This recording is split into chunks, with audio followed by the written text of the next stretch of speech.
Welcome, everybody, to another episode of Strife's Sanctum podcast. My name is Citizen Strife, and this week's episode could be a longer one, because I'm going off on a different direction. As opposed to talking about games, we'll be talking about a subset of side quests in a game, and a lot of different ones. Some that I've played, some that I haven't, but they all revolve around fishing. And why fishing minigames exist, which ones I've really responded to, which ones I haven't experienced, which ones were ones that I probably missed growing up because I didn't play the games, things of that nature. So I tried to do my best over the last couple of weeks to come up with a list of games that I had played and games that I hadn't. I went on Reddit and went on YouTube for anything that I was like, this is from something I never played, I don't have access to, something I never saw. And by and large, if I couldn't do that, then I had to try to get a gauge of things from an online guide, mix that in there, plus, my own experiences with several fishing minigames that I know. There's one in particular that I super duper love, which I'll talk about first. Then I'll kind of weave in and out of things that I did and didn't, and then finish up with more of the stuff that I did enjoy. So kind of a sandwich mentality, so that you get something at the beginning and something at the end, and if in the middle it kind of drags. I don't know. But there are some games where if I list them and it doesn't sound like I have a lot of info, it's because I wasn't able to get a lot. It's not a reflection of that game or its quality, and that's what I want to mention now right off the bat. Is some of these are personal preferences. Some of them are just, these are from games that I've played a million times, or these are from games I never heard of. So I tried to get as wide a berth as I could, because fishing is the sort of easy or hard side quest that developers can kind of get really in depth with if they want, or they can just say, hey, you found a fish, boom, there you go. And when I think of fishing minigames and what is enough of a draw to want to sit there and do it and actually be rewarded for it, I'm always reminded of Breath of Fire 3. And Breath of Fire had one in 2, but it was a 2D experience. It was very bare bones. It was like, hey, you have the life bar, you attack the thing, and then you get the thing. And you might have gotten some items from that, but I distinctly remember sitting there, sometimes for an hour, looking at the fish go by, waiting for the certain one to catch, because I know I needed one either as an item, or I needed one for a side quest, or more importantly, I needed it for the Manilo trading, which would often have higher level equipment from an area or 2 areas or even 3 areas away you can get early. So Breath of Fire 3 had the isometric view. It would pan out to the top right, and you would see the fish in the shadows, and you would see which ones do what, and then you can also kind of tell if they were in the same class of size, like a bass and a barandi or something like that. Some of the bigger fish look the same. You can kind of tell based on what the lures they take, or more importantly, the life bar that they have, this red gauge that shows their stamina in a way. The way this game and several games of this, several other minigames in this set work is a kind of range finding mechanic. So you select a lure and you select a rod. You either start with a rod, you find a bunch. You can even find one while stealing one after a ball, like running into an area, opening a lock and finding one. You can find one by shooting a door. The best one in the game, you just shoot a door. Others you find by just fishing so much. This guy just gives you a thing. You can even get the leveling mechanic in 3 is where you can gain a master and they would change your stats. You can actually go fishing, find a master, and he will help your HP and MP. He will dump your stats, but he will give you some HP and MP. If you're lacking there. Not recommended, but whatever. It is a choice you can make. But The more fish you get your jellyfish, you get your man-o-war, you get your bass, you get your trout, pufferfish, all that stuff, all the way up to a freaking whale. And the whale doesn't even like jump out of the water. He just kind of surfaces with his blowhole a little bit, and it's like he's worth like a full heal. You can get like a crazy ass fucking sword or armor that heals you as you walk from that, or you can go into the desert and find it. So it's very thorough with how it wants to do how many fish you catch. And I don't think it's the most I've seen. I think Stardew and Final Fantasy XIV have more. But you're still talking 20, 30 different types of fish. And, different rods and different things. You only have a set range that you can work with. And the range finder is like this nice green bar. But as soon as you mistime it, the game just beeps in your face. And you just get fucking because if you're out of range, it'll drop the lure and you miss your thing. And sometimes, especially when you're trying to catch those harder fish that just keep kind of running, it really fucks with you mentally, and you just want to just get this stupid thing because you invest in the game when it works with you. And 3 definitely adds to that. Having a multitude of fish and a multitude of fishing spots and giving you different places to go is also exciting, because you can stop what you're doing in the game and say, okay, there's a fishing spot nearby. What are the fish that are available? Is it something new? Is a Manila spot here that I could trade better stuff? Like, what's around here? There's like 5 or 10 spots where that trader is there, and you're like, oh, cool.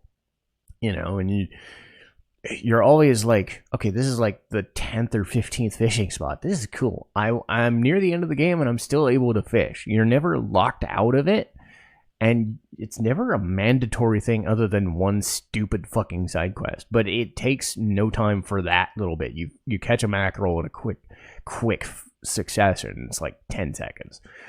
But Breath of Fire 3 has always been that like go-to zen moment for me, because I love the game and I love the fact that Breath of Fire 3 is always like perfectly good in a pretty much every way without being super amazing or super bleh in anything.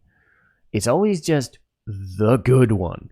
It's a good RPG in every single way, and it's good that their fishing minigame was also good. 4, I don't have as much experience in, but they do have different fishing spots, and they do allow you to kind of mess with the environment a little bit more, because you go to fishing spots, but you can kind of choose what part of the river or the ocean you want to throw your reel at, which is a little better than 3, because in 3 you just hit the fishing spot and you go. You have a little bit more leeway here. I don't find it as engaging because I don't think the fish are as noticeable. I like it when the game shows you what fish you're looking for, because then it gives you a bit of a sporting, like, I have a chance to get this thing. Otherwise, it's just random and it's dumb. But that's Breath of Fire 3, and as I said, I think that's my favorite. Another personal favorite of mine was Final Fantasy 15. It does a lot like 3, where they give you a lot of rods and a lot of reels. This one also has what are known as line. So the main mechanic is breaking your line, and it has a durability gauge. So higher level lines have a durability of like 500, 1,000, 2,000, whatever. And you're able to gain lures that have names like Bomb, Chocobo, Marlboro, identifiable monster names and other things that, you can even get like a DLC set if you want to do fishing stuff. And Final Fantasy 15 is well regarded as like, hey, you want to change the dynamic of the game a little bit, spend a little bit of time fishing. 15's approach is that Noctis can kind of summon his rod at any time, and he's the only one that does it. Nobody else does the fishing mechanic. They have their own kind of, I take pictures, I do the camping, I do the cooking. Noctis does the fishing. And it gets annoying after a while, but sometimes the characters will pop in and say, 4 or 5 stock phrases as you're trying to fish, and it's just like, they're fucking with you sometimes, or they'll give you a nice thing. So you go fishing. The way this would work is much like trying to find a fight out in the overworld. You have this red bar that kind of signifies whether you're close to catching a fish or not. And once it catches, it'll jump out of the air, and you're gonna try and you have to kind of hit it in a certain area. I believe this works the invert. Like if a fish is going left, you kind of have to go to the right and veer in different directions. You're trying to wear its HP down, and you're also trying to reel it in. What really happens is it kind of bounces back and forth between tension, because if you try to break tension by going too far in one direction, or it'll jump in the air, what ends up happening is that the line starts breaking, and the line starts breaking a lot quicker, especially against harder fish, and it'll start shaking red and white, and that'll break the line super quick. But if you're able to kind of work around left, right directions, and then as it's jumping in the air and it goes, you can kind of work with it and slowly start picking the thing there, and then Noctis will spear it out of the water and then grab it. I wasn't always very good at getting the bigger fish because it takes a lot of effort. It's not as annoying as some of the other games on this list. It's still very good, and I think this and Tales of Arise share the similar mechanic. Kisara is the one who fishes that, so you have to go to the third city and then finish that, get Kisara and Dohalim in your party. You do that, and it works fairly similar. It's a little less intensive. It still has a lot of fish, but it kind of shares mechanics with 15. I don't know if this was designed around the 15 mechanic, though. It was its own style. The difference here is it adds a lot more of the R1, L1 buttons. So the directions that the fish will kind of stop for a second as you're trying to reel it, because it's going one direction. You're reeling it to left, right? And then left, right, yes. But it'll go to the left, and then it'll stop for a second, and it'll go right, or it'll go left some more, or it'll go up. It'll jump up in the air. And you have to hit a button, one of the shoulder buttons, to make sure you're stopping. And it gets there. And then it will slowly start to lose health, and it'll slowly, because what you're trying to do, you don't have that durability gauge in here. You just have a sliding bar that's going ever closer to the right, and if it goes to the right, you lose the fish. If it goes to the left, you're catching the fish, and then Kisara can, do that. And I think her, I think she gained some skills from fishing. Like, the more fishing you do, the more you can unlock some certain, like, buffs and debuffs and attack skills in her combat. So there are benefits to doing it, and that's the fun part, is that you have games where you can benefit from just sitting there doing nothing. It's not as intensive as Breath of Fire 3, where you just have so much crap that you can buy by trading in a bunch of fish, and it makes it worth it. But I still think it incentivizes you to get Kisara to fish a lot, especially since you're sometimes in a dungeon, and there's like a late game dungeon too, where there's a fishing spot after you beat like a mini boss. And I'm like, that's a weird reward for this. But then it's a higher level area, so higher level fish are sitting there. So you get things like that where you're in the world, it's kind of a lived in world experience where, yeah, this fishing spot's there, but oh god, there's a boss sitting right fucking there. That's not the only rewards you get for going there, but it's something to do, and it's something to break it. That's what fishing minigames do. If they're implemented correctly and you feel good about it, then you're breaking the monotony a little bit. Let's switch over to some games that I'm not as familiar with, just to kind of speed through them. because, like I mentioned, Breath of Fire 2 was more of a straightforward left to right 2D experience. It reminded me of Link's Awakening for the Switch. Link's Awakening, you'd have like 3 different types of rods and lures, and it would be like lightweight, middleweight, heavyweight. You'd see like 5 or 10 fish in the area. You'd also see a bottle kind of peeking out in the fishing spot. And your job is to try and get enough fish out of the way. And you're catching them, and you're getting like pieces of heart, seashells, stuff like that. There's also that bottle that's kind of dragging on the ground, but the line will be cut if you have fish kind of come in and snag the line by mistake. Legend of Zelda has a lot of fishing minigames in and of itself. Ocarina of Time is not the most intensive, but it has like heart pieces and shit that you can do. There's the one where you kind of sit on the log and then you're going for that 12-pound or 15-pound fish. And, you know, there was like a video when I was looking, there was like, hey, put yourself on the log in the right spot and you can kind of work the line a little bit more, and then you fish that thing and it just immediately pops up. It was some sort of glitch or something. So you find that one. A lot of people mentioned Twilight Princess, and what I found was interesting with Twilight was two types of fishing, one bobber fishing and one with a lure. And the intricacies of Twilight Princess being on the Wii, you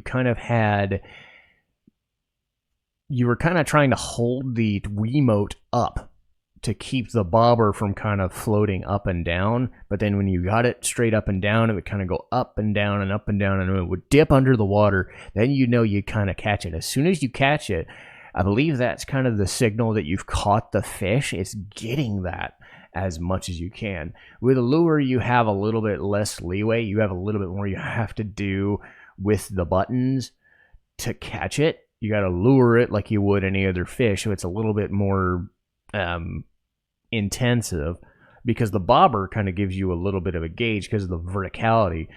But you're able to find different areas, like different hooks and different lures. Specifically, I remember it saying bee larvae and worms. So everything is also affected by the weather too. So I think certain times of day it's either raining or it's a little cloudier. So they added the aspect of rain.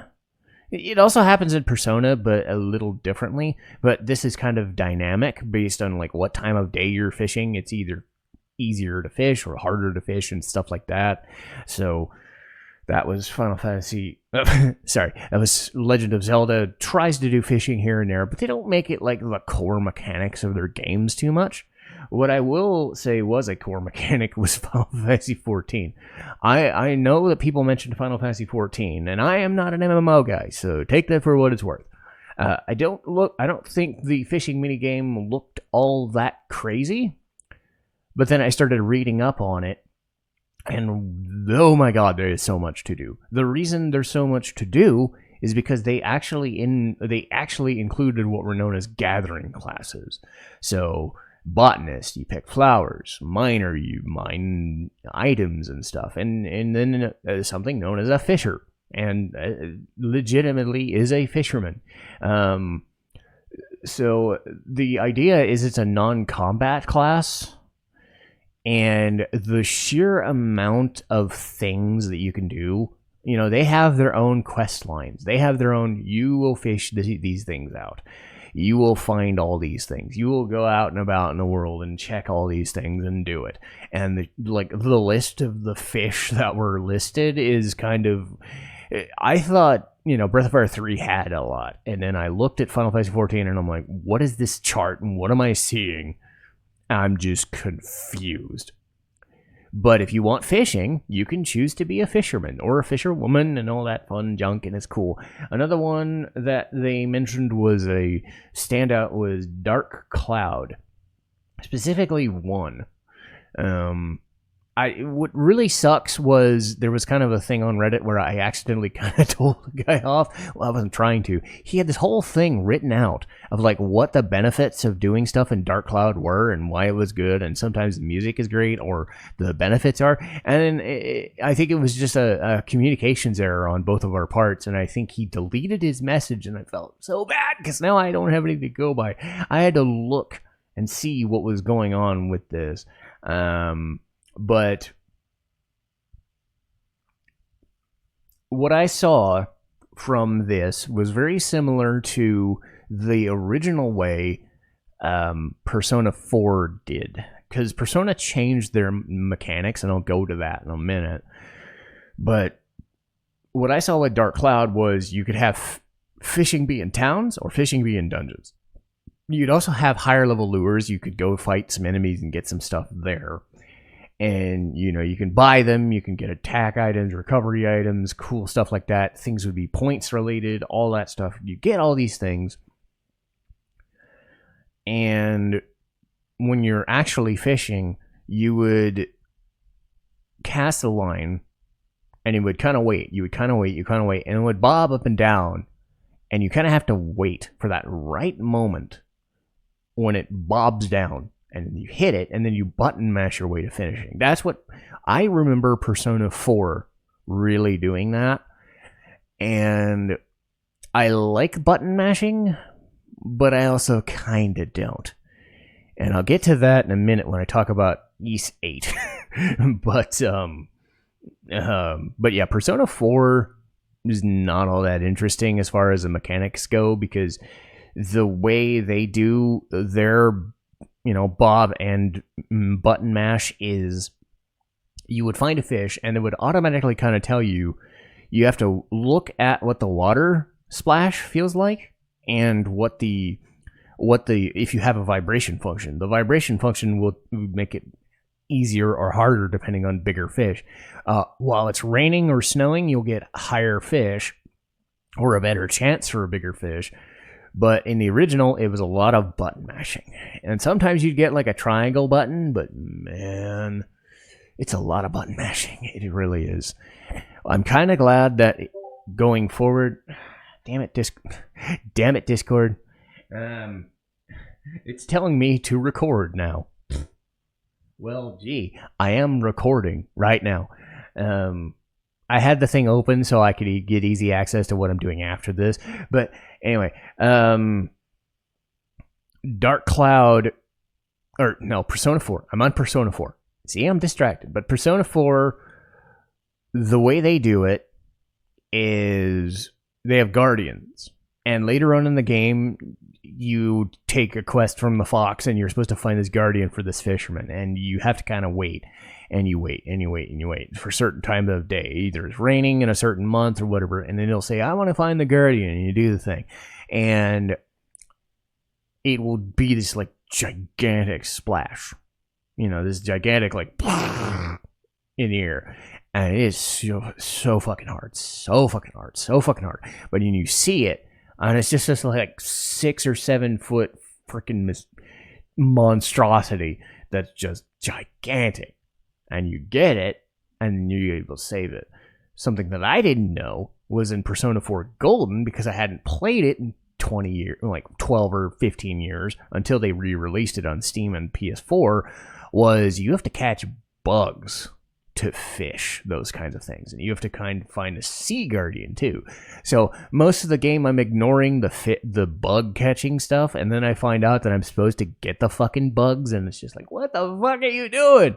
And I'm running really late. And that was one of my frustrations with this and other games is Persona 4 does the hint mechanic for certain dungeons. Like, if you don't do certain hints, you can't access dungeons. Like, because it's trying to be a detective novel sort of thing. So you're supposed to find the thing to Naoto's dungeon or whatever's dungeon, and, you're trying to find out stuff about people. So you got to talk to people on certain days. Same thing here. You have to find a certain bug on a certain type of day, to do a certain type of weather, to do the certain type of thing, to get to the sea guardian, to do certain types of... fuck. Benefit, at least, with Persona 4 and Persona 5 was, hey, we got rid of the pure button mashing, and now we have kind of a range finder. It'll bob left and right, and you have to stay in a certain range and press the button. If you press the button wrong too many times, you lose the lure. It's less about button mashing and more about just, keeping it in line, which is way more intuitive, less frustrating, especially with somebody with wrist and finger issues. The more that I get, the more I get older. That sort of button mashing is just a little too much for me sometimes. Let's see here. So we got that one. Okay. Oh yeah, I talked about Ys 8, and I mentioned the amount of fish. This also has a good amount of fish. They don't do as much with it, but you're on the island of Saren. You're doing the stuff, and you're able to cast a line wherever you see fish, and you go for fish, and you find fish. And the harder fish make it easier to button mash. The other ones don't. Later on, a couple levels in, you'll get these like, press the button to the right, press the button to the left, hold a certain button, and then circle. You're supposed to keep the fish from going to the left. You got to get to the right, and then you will get the fish. Sometimes you will catch an item. Sometimes you'll catch a high-level enemy, which is frightening. But by and large, the harder fishes take a lot longer to do. The biggest two issues is it is a pure button mash until you get the like button prompts, and some of them are super fucking difficult. The one I remember doing was called the Bull Dart, I think. And that fucker was huge. It was Guardian size. And then I find that there's either in re-releases or like the Japanese version, there was something known as the Ancient Abyss, which is even bigger.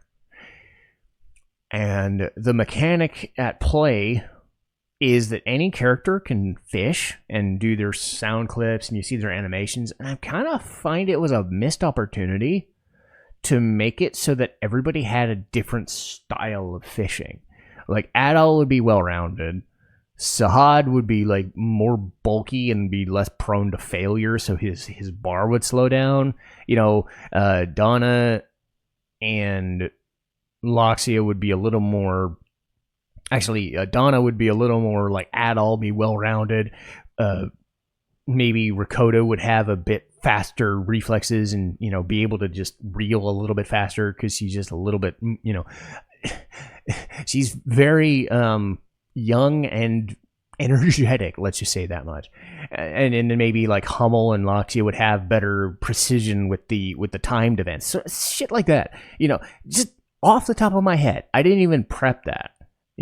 That would have at least made the characters, if you choose to use them, a little bit different. I know that the minigame wasn't trying to be super intensive, but it's just a thought. If you're going to give us the characters, it's kind of the way that Final Fantasy VII did like Tifa or Cid in the arena, where it subtly slows them down or makes them better, but I don't think it really changes much. Like, it's not noticeable. Something like that, if you're going to give us character choice, you could at least make it more than just a cosmetic change. It took me like 2 minutes, if that, to discuss subtle changes to every character, as opposed to just having different lines, because let's face it, Sahad is a fisherman. He would be better at this, but it would be fun to try having Loxia, who never fishes because she's a noblewoman, try and fish, and then be realizing, oh, I can use my intellect on this. Just shit like that. Getting back to games I'm not as familiar with, we've got let's see here. Oh yeah, Dark Cloud 2. The thing about that one was less intensive minigame, but they have a fishing breeding system. And I took a look at that list, and Jesus fucking Christ, it's long. But speaking of super long, a list was Stardew Valley. It has a rangefinder kind of thing, like Breath of Fire, where it's going vertical instead of horizontal, but it's the same idea. You keep the fish in that range, and once it goes down and down and down and down and down, you fish it out. And it works on different types of things per season. So you can fish some in summer, spring, fall, winter, etc. And it all kind of fills into that mechanic. But it looked fairly similar to Breath of Fire 3, so I'm like, if I ever play Stardew someday, that might be something I'm sort of good at, because I don't do those sorts of games. Dondoko Island and Yakuza is the only time I've ever really done it, or I'd say Fantasy Life and Rune Factory 4. I don't do Sims that often, but at least knowing that Stardew Valley has a fishing minigame that's like, oh, okay, I kind of recognize how this works.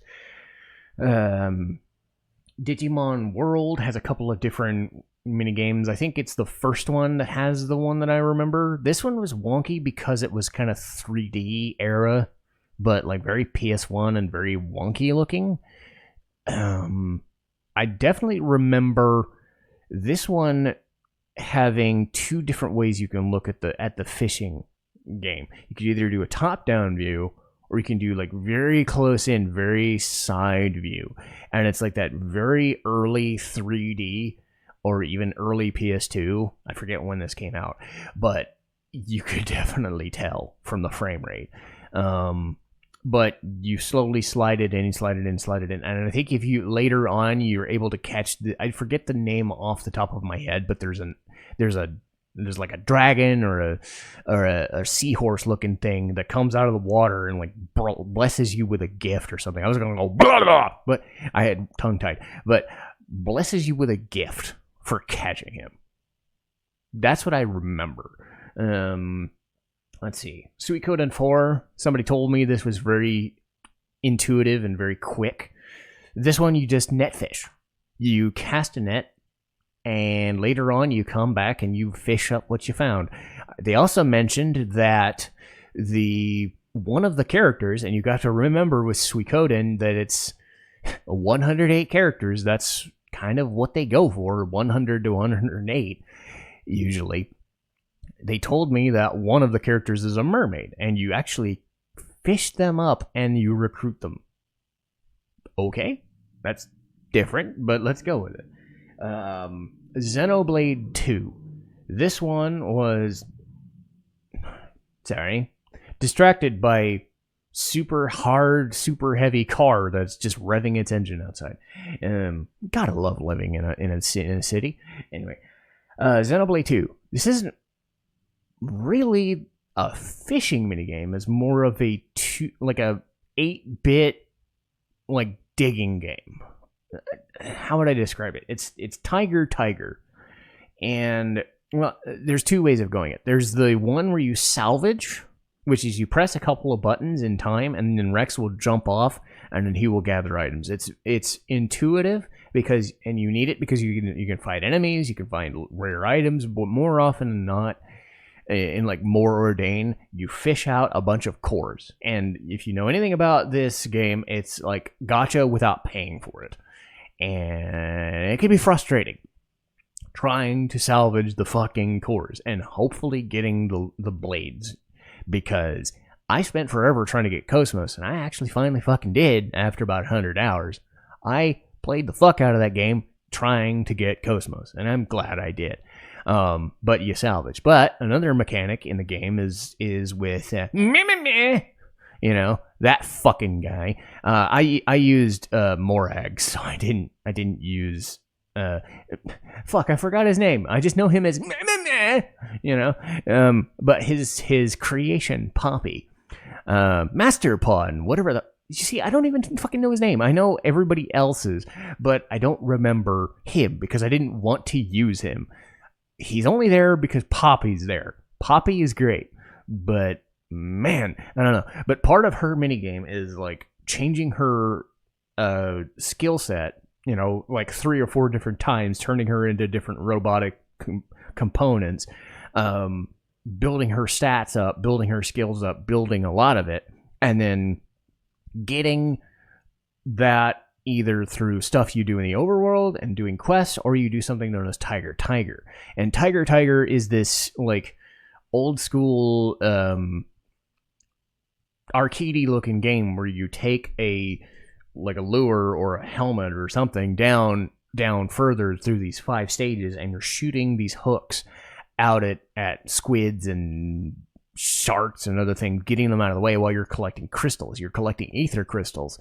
And the more you collect, the higher points you get, the better stuff you get for Poppy, and you do that. And so you're going down, you're going through the area, you're trying to salvage things, and you're trying to avoid messing up, because if you mess up too much, the game will just tell you, fuck no. You get the items to the bottom, you grab the treasure chest, and it just kind of speeds up very fast. That's why you want to get rid of the enemies early.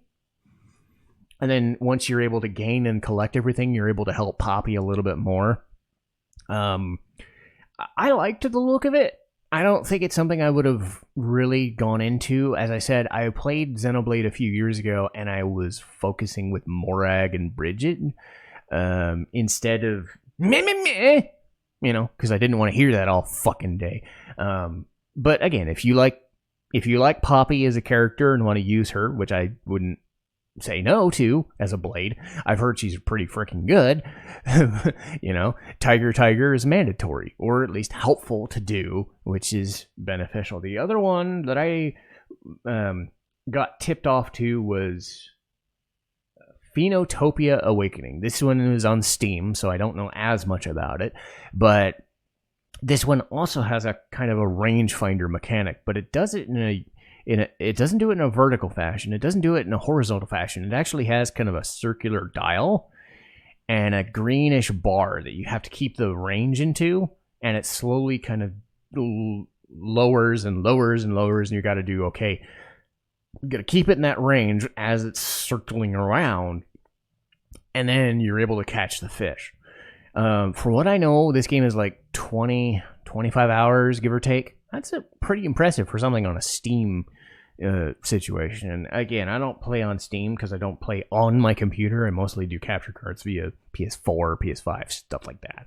But, it's good to be, it's good to gauge what games do fishing, don't do fishing. Like, what are things that do mini games here and there? Because sometimes you just want a break.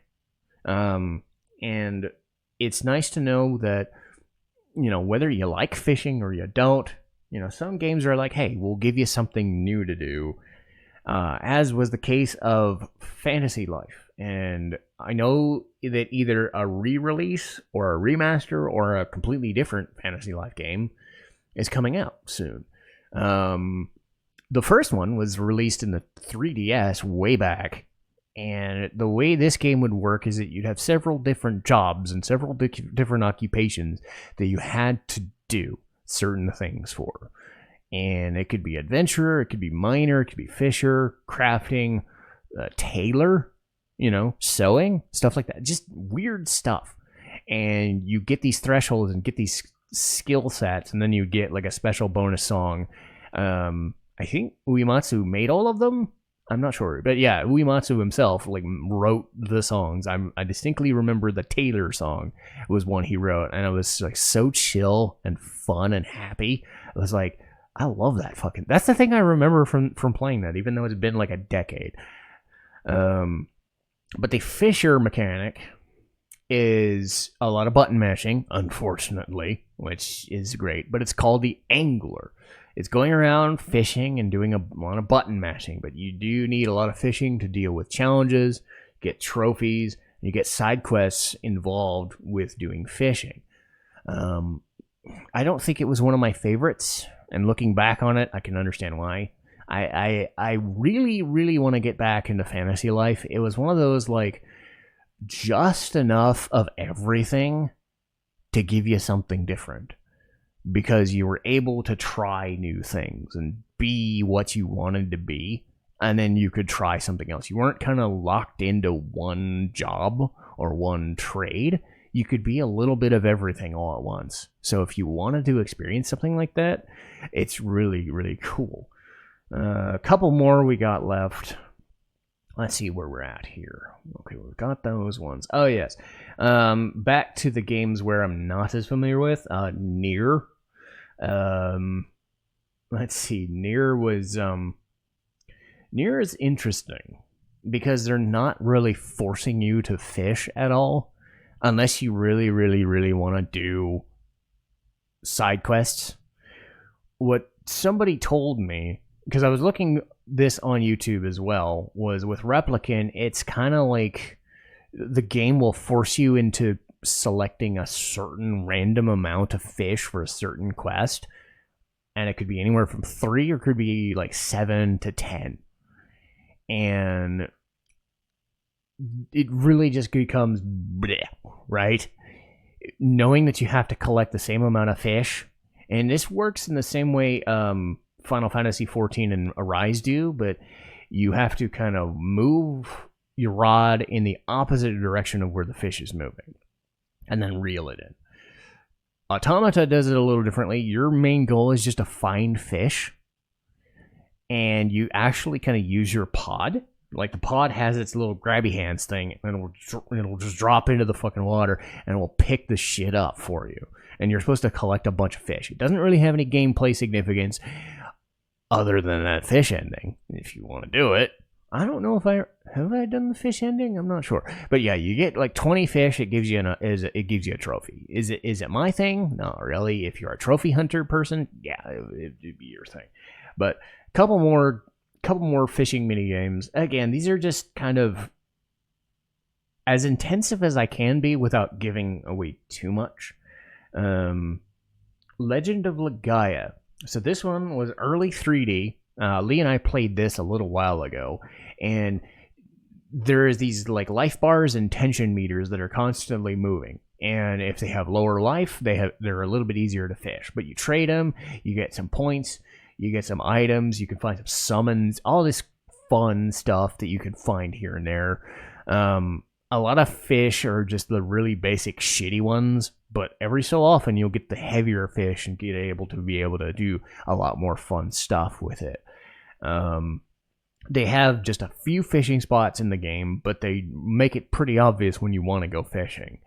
And the final one, and I have a love-hate relationship with this game, more disappointment than anything, given how it ended, but Sea of Stars. And this was actually sort of fun, but also sort of annoying in time. But it has its own unique mechanic of how it does fishing. You go around the world and you find fishing spots. It'll have the fish kind of poking out of the water in a circle in the icon in the overworld. You fish around there. There'll be a little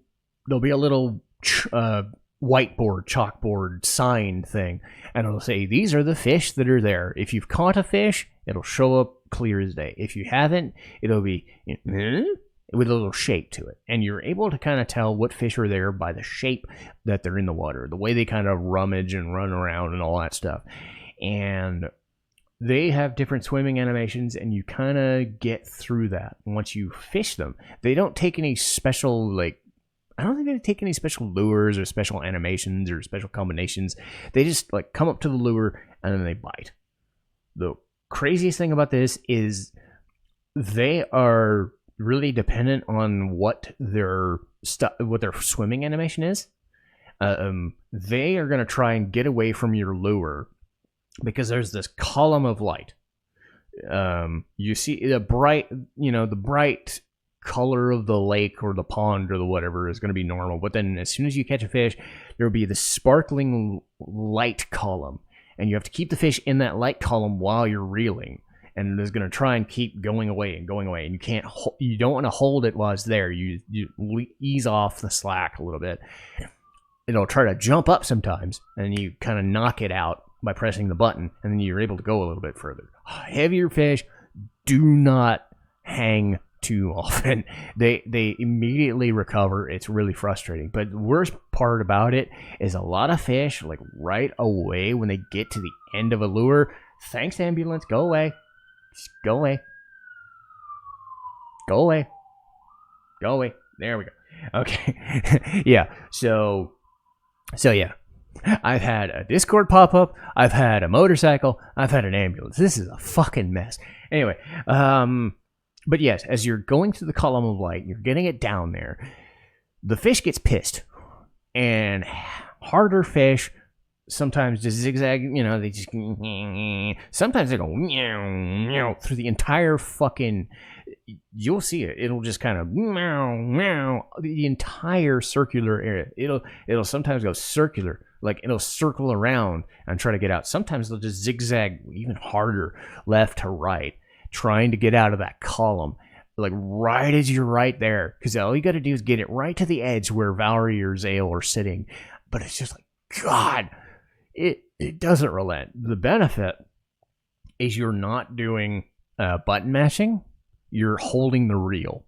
If this was a button mash, I would have fucking died playing this. But you catch the fish. I think there's like 15 or 20 different fish throughout the world, some in different areas. You're able to send them to Mirth, and you're able to get like better fishing rod, quicker reels, higher column of light, easier to knock them out, small shit like that. Better rods to catch the bigger fish, but it's kind of mandatory for that.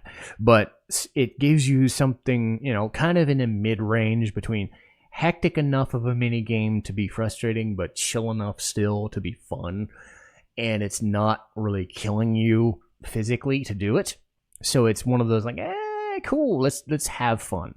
And that's really the important thing with a minigame is having fun. If you're not having fun, what are you doing it for? And if you're really enjoying the minigame, then it's even better because you're sitting there thinking, okay, I've played this a little bit more, I'm having fun, but now let me get to something else. Let me get back to the game that I'm playing. Let me spend 10 minutes. Or in the case of like Breath of Fire 3, I would spend an hour doing that minigame. But one of the jokes I remember seeing on the Reddit, somebody mentioned that the quality of the fishing minigame is kind of inversely proportional to the enjoyment. Actually, no, it's proportional to the enjoyment that I'll be finding in the actual game itself. So I think I might have gotten that screwed up, but the point was, it's like, if you have a good fishing minigame, it puts you in a good mood to keep playing the rest of the game. And sometimes that's true. Because if you don't develop a good fishing minigame, or if you have something that glitches all the time, it doesn't sound good. It doesn't feel good to play, and it's just a wasted opportunity. You don't want to put something in a game just to put something in a video game. You want to try something that'll really be good. And whether it's just press a button, get it, like a Yakuza game, or you sit there for 10 seconds trying to find out what fish you're getting in a Persona game, or you're looking and scanning the entire area to try and find that one fucking fish you're missing to help Manilo get you that fucking sword in Breath of Fire, you're sitting there going, okay, am I still having fun with this? Am I still enjoying it? And if the answer is yes, then the game has done its job. Because the game can live or die on its side questing. A game could be really, really fun to play, but if the side quests are boring, that's like part of the game, you just shunt off to the side. So if a good minigame's there, it's something you can remember. Because when I was looking at like what people thought were the best fishing minigames, they put Breath of Fire 3, Final Fantasy 15, Tales of Arise. Some of the people mentioned, Twilight Princess or Dark Cloud, or, they would express like, okay, this was the thing I remember. This is what I wanted to play. And this is something that I'm not going to forget about because it was such an engaging experience. And then sometimes they were the bad experiences. Or they were good enough, but they were frustrating, like East 8. Where there's just enough good stuff, but it's also like, God, let me fucking fish this fucking thing. Something like that. But by and large, you can succeed or fail if you have a good or a bad minigame. It can color the experience of the rest of the game in a subtle, maybe not a game-breaking way, but enough of a way that you can remember it. So don't look at minigames as just fun little dumb shit to do from a development standpoint. If you can think of something to either reward the player or to give them something that they would come back to and enjoy, you've done your job. But that will do it for today. And before another ambulance comes by, let's take a look at what's coming up next. We've got Speed Grapher. Episode's already done, so that gives me a free week. Link's Awakening. Kemono Jihen. The Somnium Files. Nirvana Initiative. The end of July, we've got Sailor Moon Crystal. I'll talk with Lee on when to record that one, but we'll get to it. I just beat it we'll start August with Persona 3 Reload, so I'm going to be jazzed about talking about that for sure. August 10th will be Assassination Classroom, a very good show that I wish I'd gotten to a decade ago. But hey, I got around to it. And then August 17th will be Bloodstained, Ritual of the Night.